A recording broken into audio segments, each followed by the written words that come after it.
Hi, I'm Bill O'Reilly. Thanks for watching us tonight. Reporting on the Tea Parties, that is the subject of this evening's Talking Points memo. Hundreds of thousands of Americans protested yesterday against big government, massive spending, and what they believe is irresponsible behavior by the feds. There is no question these protests were newsworthy, but they deeply offended the committed left-wing press, which right now is about 75% of all the American media. Predictably, the uber-liberal New York Times buried the Tea Party story on page 16 and grossly underestimated the crowds involved. Meantime, the Wall Street Journal ran the story on page 3, USA Today also on page 3. On the network news side, here was the tone. These self-styled Tea Parties were aimed squarely at President Obama and the Democratic leaders in Congress, and aimed at garnering media attention as well. Cheered on by Fox News and talk radio, the hundreds of Tea Parties today were designed to protest the bailouts, the stimulus plan, and President Obama's budget. But from the White House perspective, not all of it was as homegrown as it may seem.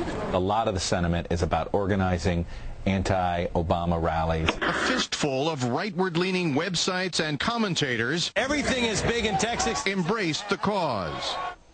And it went on and on. Now, there is no question that Fox News recognized the Tea Parties as a major story and promoted our coverage of the protests heavily this week.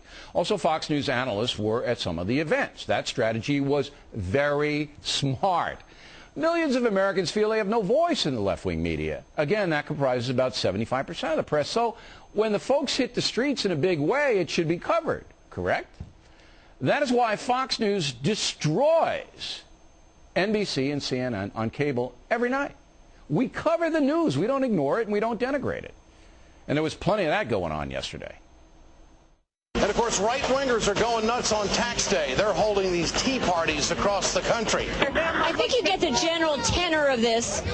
It's anti-government, anti-CNN, since this is highly promoted by the right-wing conservative network Fox. What you also saw was this sort of friends group, the secessionists, the militia types. These tea parties were filled and fueled with one network, which has got, of course, a stable of talk show hosts that just throw around the word revolution all the time. A few hundred hardy souls came out with their mildly racist signs.